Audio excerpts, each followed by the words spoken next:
ഭാഷകൾ, പല ഭാഷകളിൽ വചനം വായിക്കണം, പല ഭാഷകളിൽ.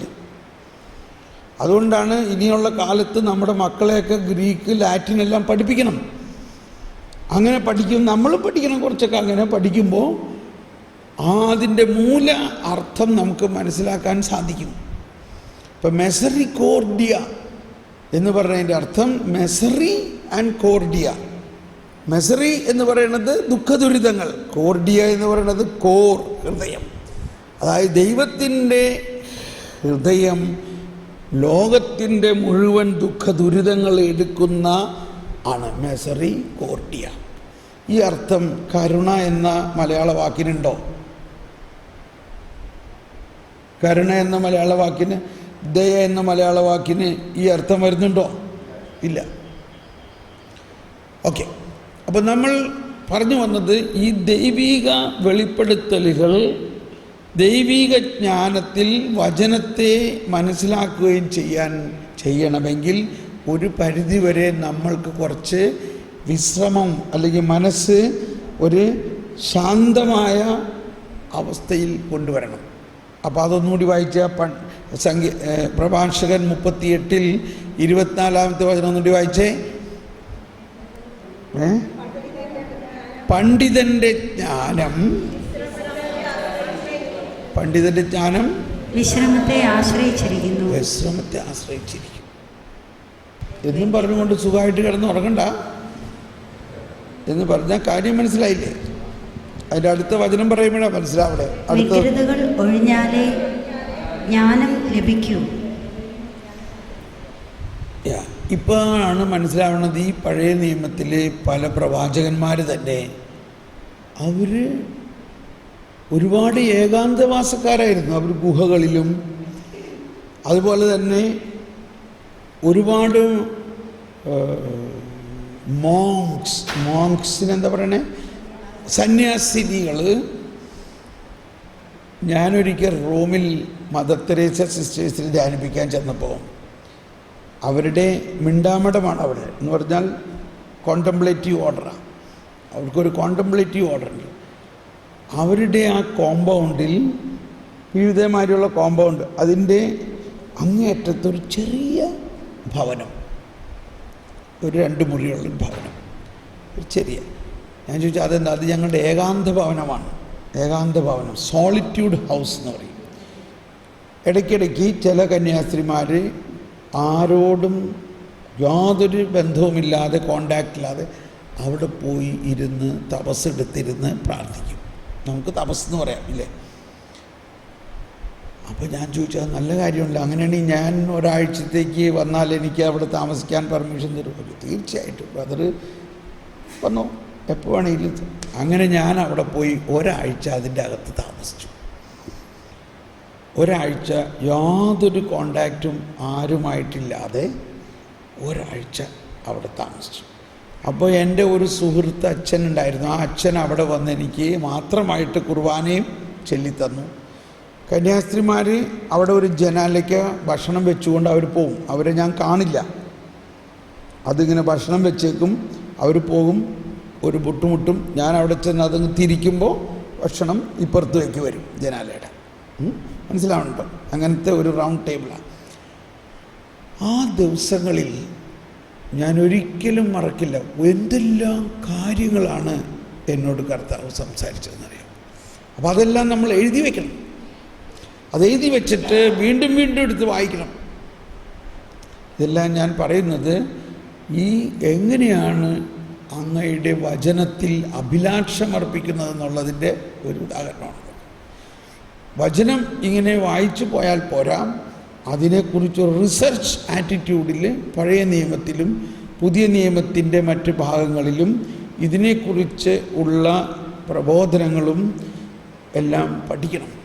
ഓക്കെ, എന്നാൽ നമുക്കൊന്ന് സ്തുതിക്കാം. എന്നിട്ട് വീണ്ടും നോക്കാം. നമുക്ക് അവിടെ ചെന്നിട്ട് എവിടെ 6:11 വീണ്ടും വരാം.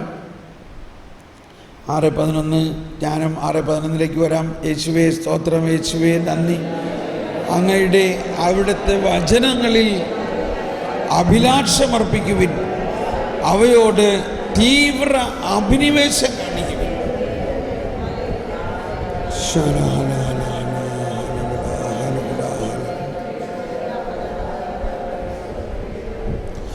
ഇപ്പോൾ വീണ്ടും ഒരാശയം വരികയാണ്. ഇപ്പം നമ്മൾ കരിസ്മാറ്റിക് ഗ്രൂപ്പുകാരായതോടുകൂടി ഏകാന്ത പ്രാർത്ഥനകൾക്ക് കൂടുതൽ ഇമ്പോർട്ടൻസ് ഇല്ല. നമ്മൾ കൂട്ടമായിട്ടുള്ള പ്രാർത്ഥനകളാണ്. അപ്പോൾ അങ്ങനെ എത്ര കൂട്ടമായിട്ട് പ്രാർത്ഥിച്ചാലും കുറച്ച് ഏകാന്ത പ്രാർത്ഥനയിൽ മാത്രമേ നമുക്കിത് ശരിക്ക്, നമ്മൾ എത്ര കൂട്ടത്തിലായാലും കർത്താവുമായിട്ട് നമ്മൾ ഏകാന്തമായിട്ടൊരു കണക്ഷനല്ലേ. ഇവിടെ കൂടിയിരിക്കുന്ന എല്ലാവർക്കും പ്രത്യേകമായ ഒരു കണക്ഷനാണ് കർത്താവുമായിട്ട്. അതേ സമയത്ത് കർത്താവ് കൂട്ടായ്മ ആഗ്രഹിക്കുന്നുണ്ട്. കൂട്ടായ്മയിലേ നമ്മുടെ തനിനിറം മനസ്സിലാവുള്ളൂ. ഇത് മറ്റുള്ളവരെ നമ്മൾ എത്ര സ്നേഹിക്കാൻ പറ്റും, ദൈവത്തെ നമ്മൾ എത്ര സ്നേഹിക്കുന്നുണ്ടെന്ന് നമ്മളെങ്ങനെ അറിയും? ദൈവത്തെ നമ്മൾ സ്നേഹിക്കുന്നുണ്ടെന്ന് നമ്മൾ അറിയുന്നത് നാം മറ്റുള്ളവരെ സ്നേഹിക്കാൻ പറ്റുമ്പോഴാണ്. നാം മറ്റുള്ളവരെ സ്നേഹിക്കാൻ പറ്റുന്നില്ലെങ്കിൽ അതിൻ്റെ അർത്ഥം നമ്മൾ പൂർണ്ണമായിട്ട് ആ ദൈവസ്നേഹം കൊണ്ട് നിറഞ്ഞിട്ടില്ല എന്നർത്ഥം. അപ്പോൾ ഏകാന്തമായിട്ടിരുന്ന് ദൈവസ്നേഹം കൊണ്ട് നിറയണം. അതിനുശേഷം കൂട്ടായ്മയായിട്ടിരുന്ന് ആ സ്നേഹം മറ്റുള്ളവരിലേക്ക് പകരണം. ആ സമയത്ത് നമുക്ക് ചിലപ്പോൾ പൊട്ടിത്തെറി ഉണ്ടാകുകയാണെങ്കിൽ മറ്റുള്ളവർ പറയുന്ന കാര്യം നമുക്ക് അക്സെപ്റ്റ് ചെയ്യാനും പറ്റുന്നില്ല, നമ്മൾ പറയുന്നത് അവരും അക്സെപ്റ്റ് ചെയ്യുന്നില്ല, നമ്മൾ ദേഷ്യപ്പെട്ടു, നമ്മൾ പറഞ്ഞത് ശരിയാവില്ല എന്ന് പറയുമ്പോൾ കാര്യം മനസ്സിലായില്ലേ, നമ്മളിപ്പോഴും ആ ദൈവസ്നേഹത്തിൻ്റെ പൂർണ്ണതയിലേക്ക് വന്നിട്ടില്ല. ഓക്കെ, അപ്പോൾ ഇനി നമുക്ക് ജ്ഞാനം 6:12 പോകാം.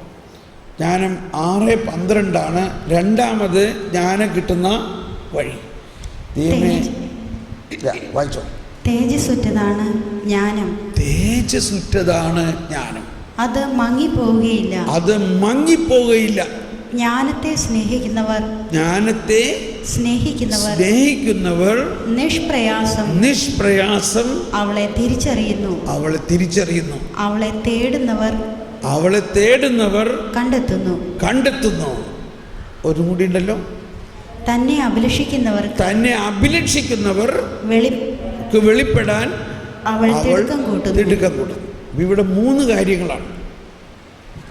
ആദ്യം പറഞ്ഞിരിക്കുന്നത് ഒരു ആമുഖം പോലെ തേജസ്സുറ്റതാണ് ജ്ഞാനം. ജ്ഞാനത്തിനൊരു തേജസ്സുണ്ട്. അതെങ്ങനത്തെ തേജസ്സാണ്? മങ്ങിപ്പോകാത്ത തേജസ്സാണ്. അപ്പോൾ ഇത് വലിയൊരു കാര്യമാണ്. അതിലേക്ക് നമ്മൾ പോകാം. അതിനു മുമ്പ് 3 കാര്യങ്ങൾ ഇവിടെ പറഞ്ഞിരിക്കുന്നു. എന്തെല്ലാമാണത്? ജ്ഞാനത്തെ സ്നേഹിക്കുന്നവർക്ക് എളുപ്പം ജ്ഞാനം കിട്ടും. ജ്ഞാനത്തെ സ്നേഹിക്കുക. രണ്ടാമത് എന്താ പറഞ്ഞിരിക്കുന്നത്? ജ്ഞാനത്തെ തേടുന്നവർക്ക് കണ്ടെത്താൻ പറ്റും. മൂന്നാമത് പറഞ്ഞിരിക്കുന്നത് തന്നെ അഭിലഷിക്കുന്നവർക്ക് ജ്ഞാനത്തെ അഭിലഷിക്കുന്നവർക്ക് വെളിപ്പെടാൻ അവൾ തിടുക്കം കൂട്ടുന്നു. ജ്ഞാനത്തിൻ്റെ സ്വഭാവമാണത്. അപ്പോൾ എന്തൊക്കെയാണ് 3 കാര്യങ്ങൾ? ഒന്ന്, ജ്ഞാനത്തെ സ്നേഹിക്കുക എന്ന് പറഞ്ഞാൽ നമ്മൾ എന്തിനെ സ്നേഹിക്കുന്നുവോ അതുമായിട്ട് നമ്മൾ ഒന്നാകുന്നു എന്നതാണ് ഒരു ഫിലോസഫി, ഒരു യാഥാർത്ഥ്യം. ഇപ്പം നമ്മൾ നമ്മുടെ ഭാര്യയെ സ്നേഹിക്കുമ്പോൾ, ഭർത്താവിനെ സ്നേഹിക്കുമ്പോൾ അവരുമായിട്ട് ഒന്നാകുന്നു. നമ്മൾ സ്വർണത്തെ സ്നേഹിക്കുമ്പോൾ സ്വർണവുമായിട്ട് ഒന്നാകും, ഇല്ലേ? ചെറുത്തിമാർ ധാരാളം സ്വർണം. എന്തുകൊണ്ടാണ്? അവർക്ക് സ്വർണത്തോട് അത്രയ്ക്ക് സ്നേഹമാണ്. അങ്ങനെയുള്ളവർ എന്തു ചെയ്യും? എറണാകുളത്തേക്ക് അങ്ങ് ഇറങ്ങിയാൽ പറയും എറണാകുളം പോരാ, തൃശ്ശൂർ പോകണം. അവിടുത്തെ സ്വർണം കണ്ടാൽ പറയും അവിടെ പോരാ. സ്വർണത്തിൻ്റെ എവിടെയെല്ലാം പുതിയ മാർക്കറ്റുകളുണ്ടോ അത് കണ്ടാൽ ഉടനെ ആ കടയിൽ കയറി സ്വർണം പുതിയ എന്താ വന്നേക്കണം. ഒരാശയമാണ്. നമുക്ക് എളുപ്പം മനസ്സിലാവുന്നുണ്ടോ ഇല്ലയോ? ചില ചേച്ചിമാർ സ്വർണ്ണക്കടയിൽ കയറിയാൽ പിന്നെ അവരെ പിടിച്ചിറക്കിക്കൊണ്ടുവരാൻ പറ്റില്ല. അവിടെ നിന്ന് എന്തെങ്കിലും മേടിക്കാണ്ട് അവർ പോരില്ല, വിൽക്കണവനും എന്തെങ്കിലും മേടിപ്പിക്കാണ്ട് അവിടെ നിന്ന് വിടുകയുമില്ല. എന്തുകൊണ്ട്? സ്വർണത്തെ സ്നേഹം. എന്ന പോലെ ചില വസ്തുക്കളെ സ്നേഹിക്കുന്നവരുണ്ട്. ഓക്കെ, അപ്പോൾ കാര്യം മനസ്സിലായി. അതുപോലെ നമ്മൾ എന്തിനെ സ്നേഹിക്കുന്നുവോ അതിനെ നമ്മൾ സ്വന്തമാക്കും. അത് നമ്മളുമായിട്ട് സ്വന്തമായി മാറും. സ്നേഹബന്ധം, ഒരു പ്രേമബന്ധം എന്ന് പറയുന്നത് അത് തന്നെയാണ്. ആരെ പ്രേമിക്കുന്നുവോ ആ പ്രേമിക്കുന്ന ആളെ സ്വന്തമാക്കുക എന്നുള്ളതാണ് അടുത്ത സ്റ്റെപ്പ്. എന്ന പോലെ പ്രേമം, എന്തിനോട് പ്രേമം? ജ്ഞാനത്തോട് പ്രേമം. അങ്ങനെ ജ്ഞാനത്തെ സ്നേഹിക്കുകയും പ്രേമിക്കുകയും ചെയ്യുമ്പോൾ 10 കന്യകമാരുടെ ഉപമ നമ്മൾക്കറിയാം. 5 കന്യകമാർ വിവേകവതികളായിരുന്നു, 5 കന്യകമാർ വിവേകരഹിതരായിരുന്നു. വിവേകവതികളായ കന്യകമാർ മുൻകൂട്ടി എണ്ണ കരുതി വെച്ചു. കണ്ടോ, അതാണ് ജ്ഞാനം. വിവേകരഹിതരായിരുന്ന കന്യകമാർ മണവാളൻ വരുന്ന സമയത്താണ് അയ്യോ എണ്ണ തീർന്നു പോയല്ലോ. കണ്ടോ, മുൻകൂട്ടി എണ്ണ കരുതിയില്ല. അപ്പോൾ അവർ എണ്ണ മേടിക്കാൻ ഇവരോട് ചോദിച്ചപ്പോൾ അയ്യോ ഇത് ഞാൻ നിങ്ങൾ തരില്ല, അത് വിവേകമാണ്, ഞങ്ങൾ നിങ്ങൾക്ക് തന്നാൽ ഞങ്ങളുടെയും തീർന്നു പോകും, നിങ്ങൾക്കും തികയില്ല, അതുകൊണ്ട് നിങ്ങൾ തന്നെ പോയി അറേഞ്ച് ചെയ്യണം. ഇത് യുഗാന്ത്യത്തെക്കുറിച്ചുള്ള കാര്യത്തിലാണ് ഈശോ അത് പറയണത്. അപ്പോൾ യുഗാന്ത്യപരമായിട്ട് തന്നെ ചിന്തിക്കുമ്പോൾ വിവേകമുണ്ടായാൽ മാത്രമേ, ജ്ഞാനമുണ്ടായാൽ മാത്രമേ ദൈവരാജ്യത്തിൻ്റെ എളുപ്പം കാര്യങ്ങളിലേക്ക് നീങ്ങാൻ പറ്റുള്ളൂ. അവിടെ ജ്ഞാനത്തെ സ്നേഹിക്കുന്നവരായതുകൊണ്ട് അവർ മണവാളൻ വന്നപ്പോൾ മണവാളൻ്റെ കൂടെ മണിയറയിലേക്ക് പ്രവേശിച്ചു. മറ്റുള്ളവർ പിന്നീട് വന്നു മുട്ടി നോക്കിയിട്ട് വാതിൽ തുറന്നില്ല. അവർ പറഞ്ഞു, അകത്തുനിന്നൊരൊച്ച കേട്ട്, എന്താ കേട്ടെ? ഞങ്ങൾ നിങ്ങളെ അറിയില്ല എന്ന് പറയുന്നതിൻ്റെ അർത്ഥം ഇതാണ്. മുകളിലെ കൈയാണ് ദൈവരാജ്യത്തിൻ്റെ ജ്ഞാനം, ദൈവികത, താഴെ മാനുഷികത. ഈ തമ്മിലുള്ള ഡിസ്റ്റൻസിലാണ് ഉള്ളത് കൊണ്ടാണ് പറയുന്നത് ഞങ്ങൾ നിങ്ങളെ അറിയില്ല. എന്നാൽ ആദ്യത്തെ 5 കന്യകമാർ താഴ്ത്ത നിലയിലായിരുന്നുവെങ്കിലും അവരുടെ ജ്ഞാനത്തിൽ അവർ ദൈവത്തിൻ്റെ ജ്ഞാനവുമായിട്ട് ഒന്നിരിക്കുന്നു. അതുകൊണ്ട് അവർ പെട്ടെന്ന് അകത്ത് കയറി. മറ്റുള്ളവർ ആ ജ്ഞാനം അന്വേഷിക്കാതെ അവരുടേതായിട്ടുള്ള ജ്ഞാനത്തിൽ ജീവിക്കുന്ന അവസ്ഥയിൽ കണ്ടോ, 2 തലത്തിലാണ് നമ്മൾ. അപ്പോൾ ജ്ഞാനത്തെ സ്നേഹിക്കുന്നവർക്ക് ജ്ഞാനം ലഭിക്കുന്നു, ജ്ഞാനത്തെ അന്വേഷിക്കുന്നവർക്ക് അത് എളുപ്പം കണ്ടുകിട്ടും. അപ്പോൾ നമ്മളുടെ ധ്യാനം കൂടുന്നതിലും പ്രാർത്ഥനകളിലും എല്ലാം ഒരു ജ്ഞാനത്തെ അന്വേഷണമായിരിക്കണം. എന്തിനാണ് നമ്മൾ ധ്യാനം കൂടാൻ പറ്റുന്നത്? ജ്ഞാനമാണ്. എന്തിനാണ് നമ്മൾ വചനം പഠിക്കേണ്ടത്? ജ്ഞാനമാകണം അതിൻ്റെ ലക്ഷ്യം. എന്തെല്ലാം പ്രാർത്ഥനകളായാലും ജ്ഞാനത്തിന് വേണ്ടി തേടണം നമ്മൾ അതിൻ്റെ മധ്യത്തിൽ. ഇനി 3-മത്, ജ്ഞാനത്തെ അഭിലഷിക്കുന്നവർക്ക് അത് വെളിപ്പെടാൻ തിടുക്കം കൂട്ടുന്നു. ഇനി ഇതെല്ലാം പറയുമ്പോഴും മനസ്സിലാക്കേണ്ട ഒന്ന്, ജ്ഞാനം തേജസ്സുള്ളതാണ്. അപ്പോൾ ജ്ഞാനത്തിൻ്റെ തേജസ് എന്ന് പറയുന്നത് 2 തരത്തിലുള്ള തേജസ്സുകളാണുള്ളത്. ഒന്ന് നശ്വരത, 2 അനശ്വരത. അപ്പോൾ ജ്ഞാനത്തിൻ്റെ തേജസ് മങ്ങിപ്പോകില്ല എന്ന് പറയുന്നത് അത് അനശ്വരമായ ഒരു തേജസ്സാണ്. ഇത് തന്നെ അടുത്ത അധ്യായത്തിൽ നമ്മൾ പറഞ്ഞത് നമ്മൾ കേട്ടു, ജ്ഞാനം അക്ഷയനിധിയാണ്. ഓക്കെ, ഇത് ബോറടിക്കുന്നുണ്ടോ? സാറ് 2 ദിവസമായിട്ട് ജ്ഞാനത്തെക്കുറിച്ച് തന്നെയാണല്ലോ പറയണേ. എനിക്ക് ഇവിടെ നിന്ന് പോകാനും പറ്റണില്ല, അതിനകത്ത് വേറെ സബ്ജക്റ്റിലേക്ക് പോകാൻ പറ്റണില്ല. കറങ്ങിത്തിരിഞ്ഞ് നമ്മൾ അവിടെ തന്നെ വരിക, വിഷമമില്ലല്ലോ. ഇനി അടുത്ത വചനം എന്താ പറയണത്? ഇപ്പം നമ്മൾ 4 കാര്യം പഠിച്ചു. എന്തൊക്കെയാണ് 4 കാര്യം പഠിച്ചത്? 1, വചനത്തിലൂടെ ജ്ഞാനം ലഭിക്കുന്നു. 2, ജ്ഞാനത്തെ സ്നേഹിക്കുമ്പോൾ ജ്ഞാനം ലഭിക്കുന്നു. ജ്ഞാനത്തെ തേടുമ്പോൾ ജ്ഞാനം ലഭിക്കുന്നു. ജ്ഞാനത്തെ അഭിലഷിക്കുമ്പോൾ ജ്ഞാനം ലഭിക്കുന്നു. ഇനി 5-മത്തെ പോയിന്റ് നമ്മൾ പറഞ്ഞു കഴിഞ്ഞതാണ്, പ്രഭാതത്തിൽ ഉണർന്ന് അവളെ തേടുന്നവർക്ക് പ്രയാസം കൂടാതെ അവളെ കണ്ടുമുട്ടും. അവൾ വാതിക്കൽ തന്നെ കാത്തുനിൽപ്പുണ്ട്. ഇത് 100% ശരിയാണ്. നമ്മൾ അതിരാവിലെ എണീറ്റ് ഉടനെ അടുപ്പിലേക്ക് പോകണ്ട, ഉടനെ ജോലിക്ക് പോകാതെ, ഉടനെ ഓടിച്ചാടി എന്തെങ്കിലും ചെയ്യാതെ ശാന്തമായിട്ട് അവിടെ ഒന്ന് ഇരിക്കുക. ആ ജ്ഞാനം നമ്മുടെ വാതിക്കൽ തന്നെ നിൽക്കുകയാണ്. ആ ജ്ഞാനത്തിനോട് നമ്മുടെ ഉള്ളിലേക്ക് വരാൻ പറയും. ജ്ഞാനത്തിനായി നമ്മളങ്ങ് തുറന്നു കൊടുക്കും. ഒരു 10 മിനിറ്റ് എങ്കിലും ഒരു നിവൃത്തിയില്ലാത്ത അമ്മച്ചുമാർ രാവിലെ എഴുന്നേറ്റ് ബ്രദറിങ്ങിനൊക്കെ പറയും, രാവിലെ എഴുന്നേറ്റ് ഭക്ഷണം ഉണ്ടാക്കി കൊടുത്താലേ എൻ്റെ ആൾക്ക് ജോലിക്ക് പോകാൻ പറ്റുള്ളൂ, പിള്ളേരെ സ്കൂളിൽ പോകാൻ പറ്റുള്ളൂ, ഇങ്ങനെ ഒരുപാട് കാര്യങ്ങളുണ്ട്. ഇതൊക്കെ ആണെങ്കിലും ജ്ഞാനത്തിന് വേണ്ടി പ്രാർത്ഥിക്കാതെ നിങ്ങൾ ഒന്നും ചെയ്യരുത്. അങ്ങനെ ഒന്ന് ജീവിതത്തെ ഒരു ഓറിയൻറ്റ് ചെയ്യും. അല്ലെങ്കിൽ നമ്മൾ ഈ കട്ടൻ പണിയെടുത്ത് ഇങ്ങനെ ജീവിച്ച് ഒരു ദിവസം നമ്മളൊക്കെ പോകും. അതും കുഴപ്പമൊന്നുമില്ല, സ്വർഗത്തിൽ തന്നെ പോകുള്ളൂ. നല്ല കള്ളനും സ്വർഗത്തിൽ പോയി, പിന്നെ നമ്മളെ കൊണ്ടുപോയിരിക്കുമോ? പക്ഷെ ദൈവത്തിന് അതിൻ്റെ ഇടയിൽ ഇവിടെ കുറേ ജ്ഞാനവും കൂടി തന്നിട്ട് നീ ഇവിടെ ലോകത്തിൽ മുഴുവനും ജ്ഞാനം വിതറിയിട്ട് പോകണം.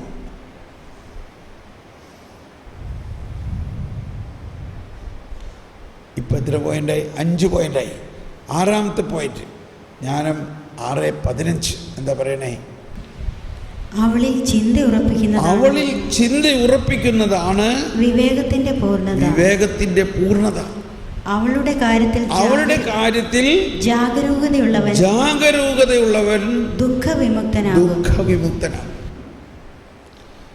ഇപ്പോൾ നമ്മുടെ ചിന്ത, നമ്മൾക്ക് ദൈവം തന്നിരിക്കുന്ന വലിയൊരു കഴിവാണ് ചിന്തിക്കാനുള്ള കഴിവ്.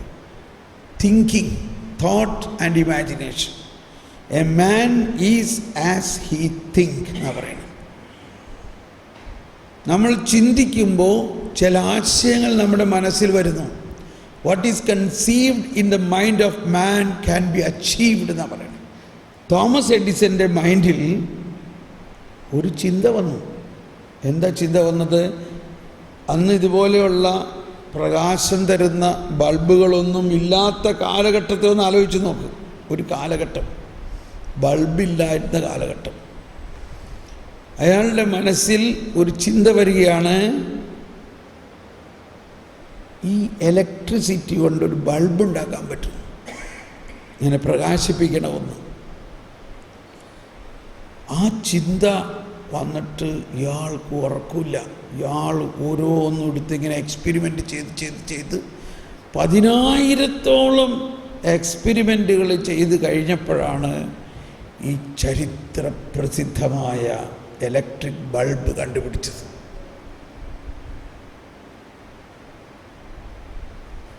What is conceived in the mind of man can be achieved എന്നാണ് ഒരു ഫിലോസഫി.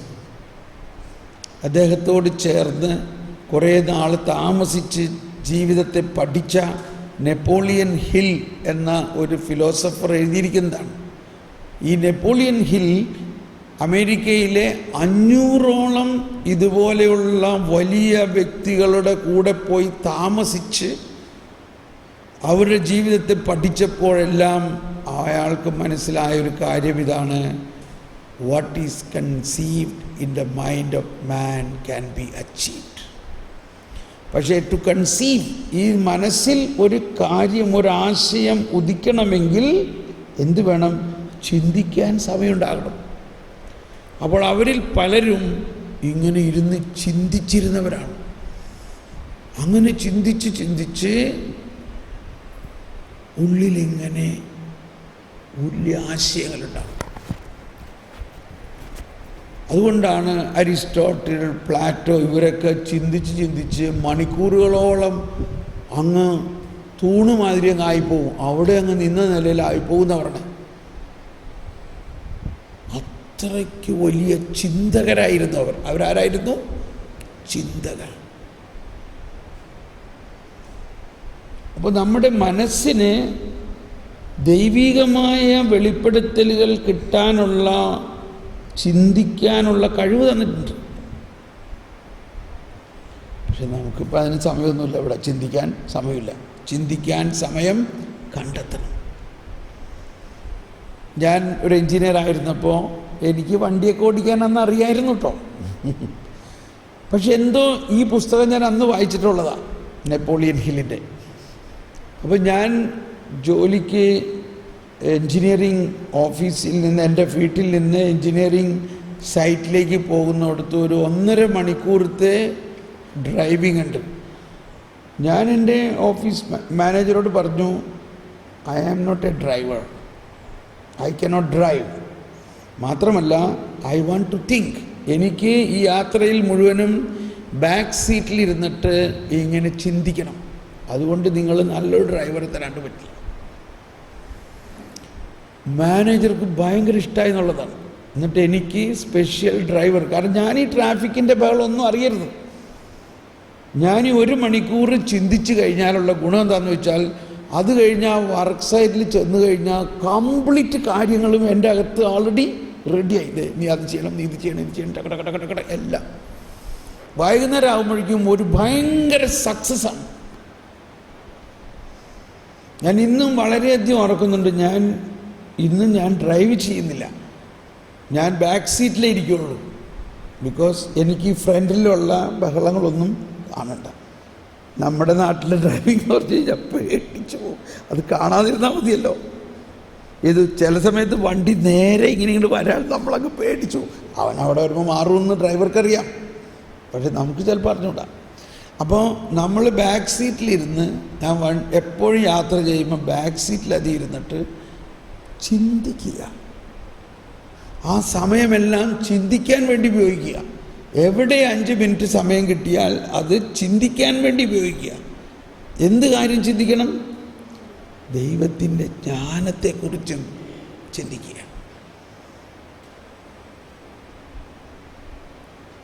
എന്തു പറയണം? നമ്മൾ ചിന്തിക്കണത് പറയണ്ട, നമ്മൾ പറയണ്ട, അല്ലേ? പറയണ്ട. ഒന്ന് വായിച്ചേ, അത് ഒന്നുകൂടി വായിച്ചേ.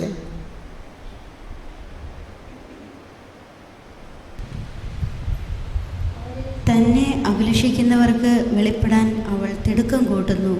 പ്രഭാതത്തിൽ ഉണർന്ന് ചിന്തയുടെ കാര്യം പറയാൻ 15 പ്രഭാതം. അവളിൽ ചിന്ത ഉറപ്പിക്കുന്നതാണ് വിവേകത്തിന്റെ പൂർണ്ണത. ഇത് വലിയൊരു കപ്പാസിറ്റിയാണ്. മനുഷ്യന് ദൈവം തന്നിരിക്കുന്ന ഏറ്റവും വലിയ കപ്പാസിറ്റിയാണ് ചിന്തിക്കാനുള്ള കഴിവ്.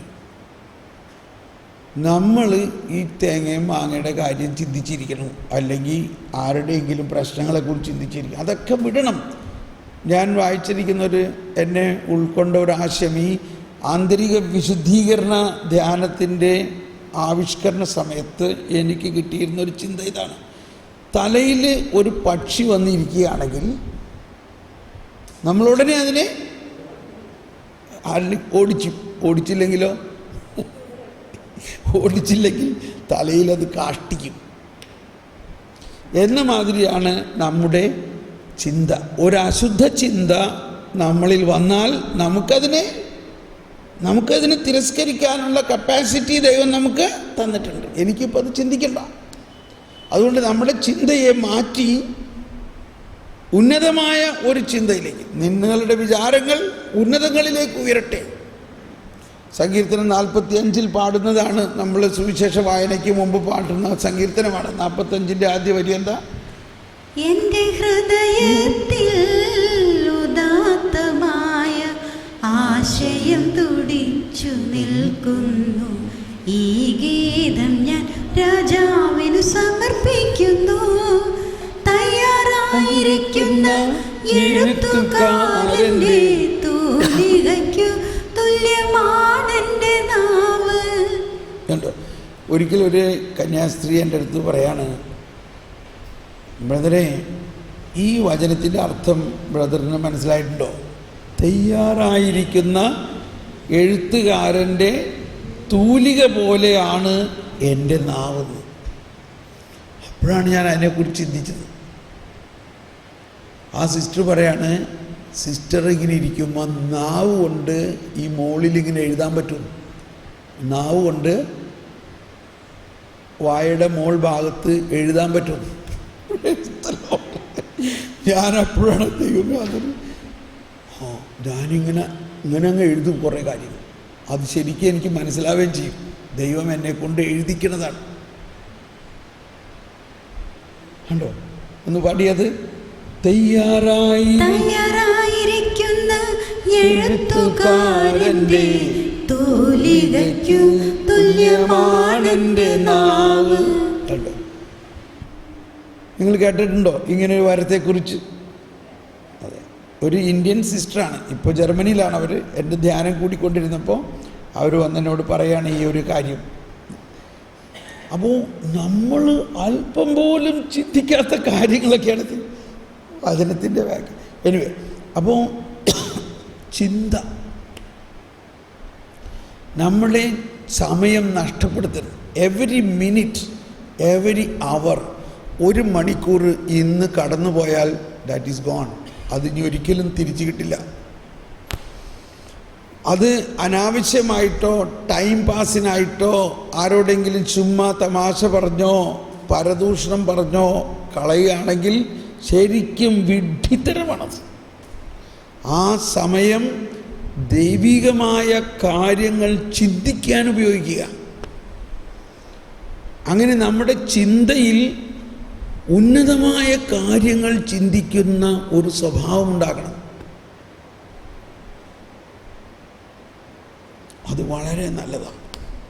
ഇനി അതിൻ്റെ അടുത്ത വചനമാണ്, അവളിൽ അഭിലാഷമർപ്പിക്കുന്നവർക്ക് ദുഃഖമുണ്ടാവില്ല.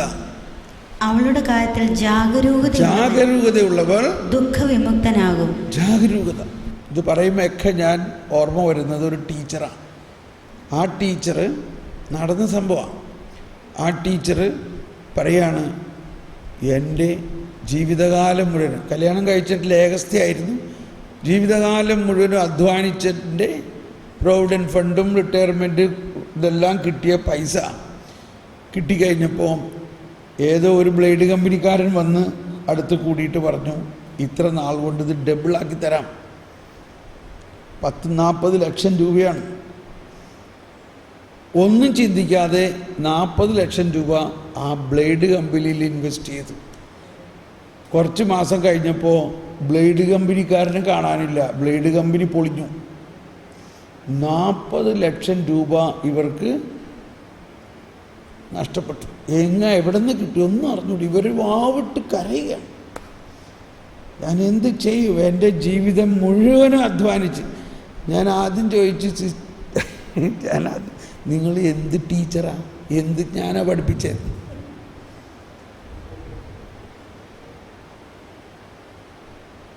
തമാശയ്ക്കാണ് പറഞ്ഞത്, പക്ഷേ അവർക്കത് ശരിക്കും മനസ്സിലായി. ഇതിനാണ് ഈ ജ്ഞാനമെന്ന് പറയുന്നത്. നമ്മൾ ജീവിതത്തിൽ അധ്വാനിച്ച് കഷ്ടപ്പെട്ട ഈ പൈസ ദൈവത്തിൻ്റെ ജ്ഞാനം ഉപയോഗിച്ച് ഇൻവെസ്റ്റ് ചെയ്യണം, ചിലവാക്കണം. അല്ലെങ്കിൽ അത് കൂടുതൽ ദൂഷ്യമായിട്ട് വരും. കണ്ടോ എന്തോ ഒരു ദുഃഖമാണ്. എങ്ങനെ ഇതിനെ രക്ഷിക്കാൻ പറ്റും പറയും? ഞാൻ പറഞ്ഞു, ജ്ഞാനത്തിന് വേണ്ടി തന്നെ പ്രാർത്ഥിക്കും. ഇതിനകത്തുനിന്ന് എവിടെയെങ്കിലും എന്തെങ്കിലും ഒരു വഴി ഉണ്ടാവുമായിരിക്കും. ഇപ്പോൾ ഞാൻ ഇന്നലെ പറഞ്ഞില്ലേ, ഒരാൾ അപ്പം കട്ടെടുത്തതിന് കേസ് കൊടുത്തു, പക്ഷേ കോടതി വിധിച്ചു 6 മാസത്തെ തടവിന് വിധിച്ചു. ആ തടവ് ഇളവ് കിട്ടാൻ വേണ്ടി മേൽക്കോടതിയിൽ കൊടുത്തപ്പോൾ അതിനും കിട്ടിയില്ല. സുപ്രീം കോടതി ചെന്നപ്പോൾ പറയാണ്, നിന്നെ ശിക്ഷിക്കാൻ ആർക്കും അവകാശമില്ല, നീ കട്ടെടുത്തത് നിനക്ക് വിശക്കണത് കൊണ്ടാണ്. എന്തുകൊണ്ട് ഈ രാജ്യത്ത് ഒരാൾ വിശപ്പുണ്ടാവണം? കോടതി കള്ളനെ സപ്പോർട്ട് ചെയ്തേക്കണം എന്ന് പറഞ്ഞാൽ, അപ്പം അങ്ങനെയുള്ള എന്തെങ്കിലും ഇതുണ്ട്. ഈ പാവപ്പെട്ട ടീച്ചർ ജീവിതകാലം മുഴുവൻ അധ്വാനിച്ച് കിട്ടിയ കാശ് കൊണ്ടുപോയി നശിപ്പിച്ച് കളയണതിന് എന്തെങ്കിലും ഒരു സംവിധാനം ഉണ്ടാവും രക്ഷിക്കാൻ. പക്ഷെ എന്തായാലും പറഞ്ഞ പോയിന്റ് എന്താണ്?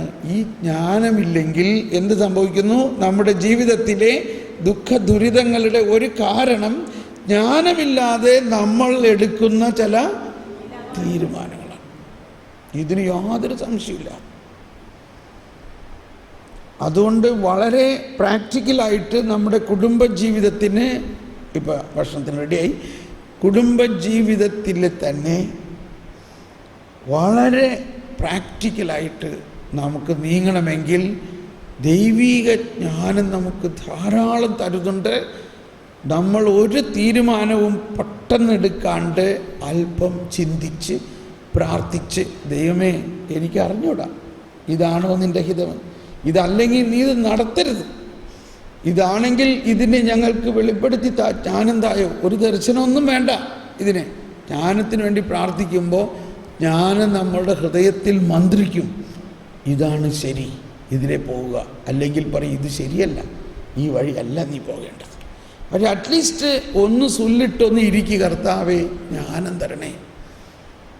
അങ്ങനെയെങ്കിൽ നമ്മുടെ ജീവിതത്തിലെ അനാവശ്യമായിട്ടുള്ള ദുഃഖ ദുരിതങ്ങളിൽ നിന്നും നമ്മളെന്തെങ്കിലും നല്ല കാര്യത്തിന് വേണ്ടി സഹിച്ചൂടെ? ഈ മണ്ടത്തരത്തിന് സഹിക്കേണ്ട ആവശ്യമുണ്ടോ? ചിലവർ പറയേ, എൻ്റെ ബ്രദറെ ഞാൻ ഇത്രയും പ്രാർത്ഥിച്ചിട്ടും എനിക്ക് പൈസ കിട്ടുന്നില്ല. ഞാൻ പറയും നല്ല കാര്യം, എന്തുകൊണ്ടാണെന്നറിയാമോ തരാത്തത്? നിനക്ക് തന്നാൽ ഉടനെ നീ അത് ജ്ഞാനമില്ലാതെ ചെലവാക്കും, അതുകൊണ്ടാണ് തരാത്തത്. അങ്ങനെയുണ്ടോ? പിന്നെ കർത്താവ് നിനക്കൊരു സംഭവം തന്നാൽ നിനക്കത് ചെലവാക്കാനുള്ള ജ്ഞാനം ഉണ്ടെങ്കിലേ തരുള്ളൂ,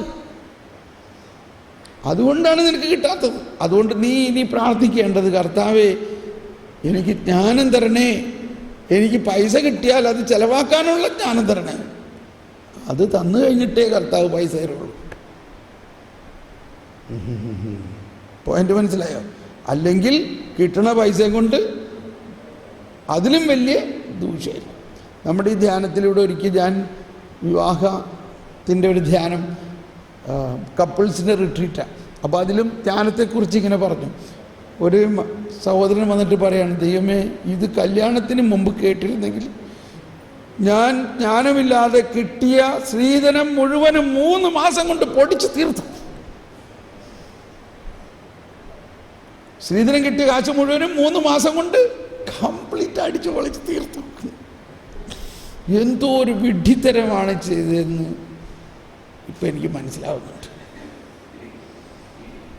ജ്ഞാനമില്ലാതെ സ്ത്രീധനം കിട്ടിയ കാശ് അടിച്ചു പൊളിച്ച് തീർത്തു. ഇനി എന്തായിരിക്കും അവിടെ വീട്ടിലുണ്ടാവണം പോണം നമുക്ക് ചിന്തിക്കാവുന്നതല്ലേ ഉള്ളൂ. എന്തുകൊണ്ട്?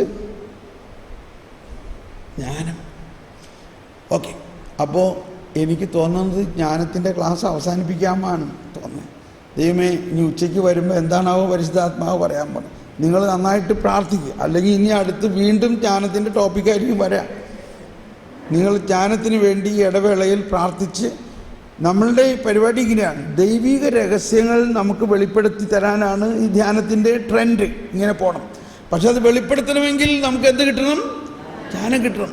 അത് ഇവിടെ വെച്ച് തന്നെ കിട്ടിയാലേ ഈ ടോക്ക് കേട്ട് ഇനി ധ്യാനം കഴിഞ്ഞിട്ട് നമ്മളിരുന്ന് പഠിച്ച്, അങ്ങനെയല്ല ഈ ടോക്ക്. അപ്പോൾ നമ്മൾ ചില ടോക്കുകളൊക്കെ എഴുതിയെടുത്തിട്ട് ഇത് അവിടെ പറയാം, ഇത് ഇവിടെ പറയാം, ഇങ്ങനെ കണക്ക് കൂട്ടലാണ്.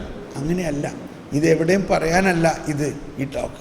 ഇത് നമ്മൾക്ക് ഇന്ന് ഈ 1 മണിക്കൂറിനകത്ത് ഈ ദൈവിക ജ്ഞാനം നമുക്ക് കിട്ടിയാലേ അടുത്ത ക്ലാസ് അതുപോലെയുള്ള ക്ലാസ് ആവുള്ളൂ, അല്ലെങ്കിൽ വീണ്ടും ജ്ഞാനം തന്നെ വരും. ഓക്കെ, അപ്പോൾ ഇനിയുള്ള ഇടവേളയിൽ നിങ്ങൾ ഒറ്റ കാര്യം മാത്രം പ്രാർത്ഥിക്കുക, ദൈവമേ ഈ ദൈവിക ജ്ഞാനം നൽകി എൻ്റെ ചിന്തകൾ, നമ്മൾ വേറെ ഒരു കാര്യം ചിന്തിക്കാതെ, ഒരു ഫോണും ചെയ്യാതെ, ആരുമായിട്ട് കോണ്ടാക്ട് ചെയ്യാതെ ഈ ജ്ഞാനത്തിൻ്റെ ഈ വലിയ കാര്യത്തെക്കുറിച്ച് അങ്ങ് ചിന്തിക്കുക, അതിനുവേണ്ടി അങ്ങ് പ്രാർത്ഥിക്കുക. Praise the Lord. ആമേൻ. നമുക്ക് ഭക്ഷണം കഴിക്കാൻ പോകാം.